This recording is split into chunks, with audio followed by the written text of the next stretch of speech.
Hey guys, back this week with another garage sale and auction finds video. Didn't find too many quantity of watches at the garage sales this week. Just a couple pieces, and then I found some pocket watches on a callback. But I ended up picking this lot up today, this lot of jewelry, and I kind of started separating the best stuff. I have to go through it one more time just to make sure I got all the gold out. But like I said, went to the auction, spent a total of $117.50 on this lot, a lighter and some watches. Paid $25 for this lot. A lady approached me after I won it and asked if she could buy a couple pieces out of it. And she bought a couple, I think 3 unmarked pieces of jewelry for $15. So basically all the jewelry, costume stuff here in gold, I paid $10 for. So like I said, I have to go through this one more time just to make sure I pulled all the gold out of it. I just have to check the earring backs, see if any of those are marked 10 or 14 karat gold. But this is the stuff I pulled out. That's kind of the better stuff. This unmarked costume necklace owl, and have some marked sterling, the necklace there and the single earring. And then this kind of safari style jewelry. These are marked Wild Bird, and those seem to sell okay in the $15 to $20 range. I'll probably lot all this stuff together and maybe get $25, $30 out of that group. Zippo I overpaid for, I believe. I thought it was going to be an older one. It had the pipe logo, and then I'd actually get a look at it before I bid on it.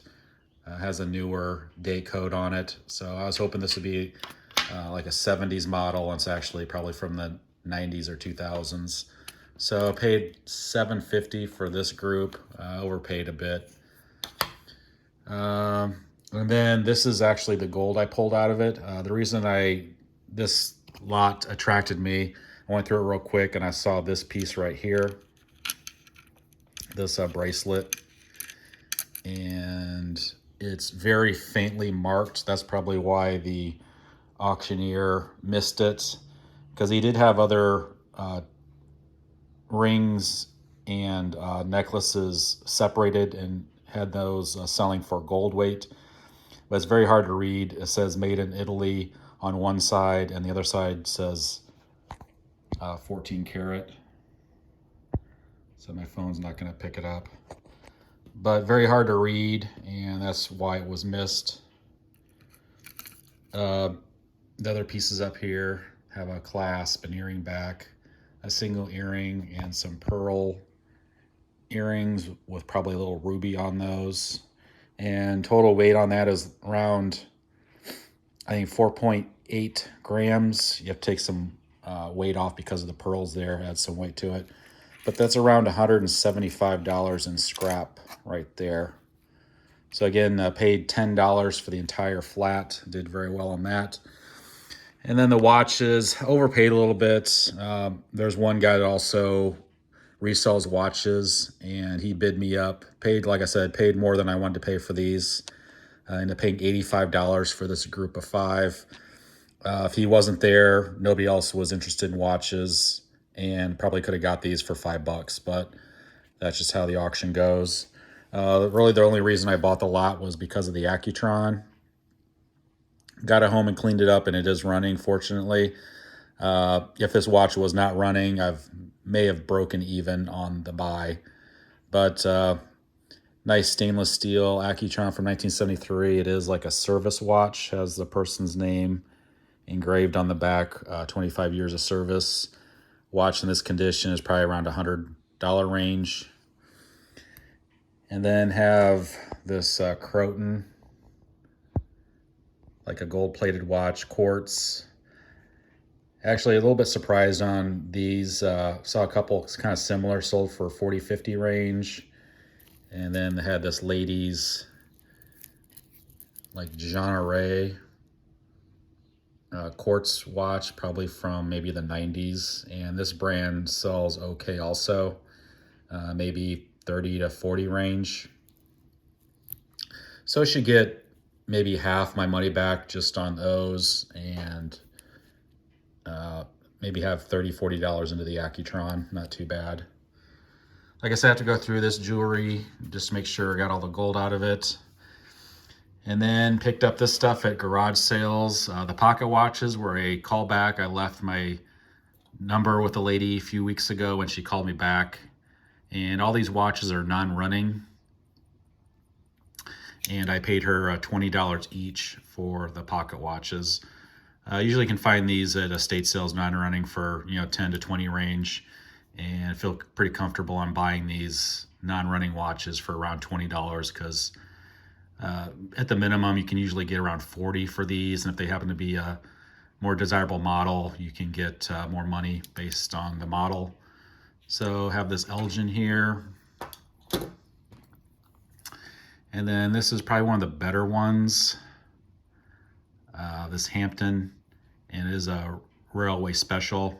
Railroad watches tend to bring a premium, and just a 10 karat gold filled. Have that one listed already on eBay. And then this ladies watch, also non-running.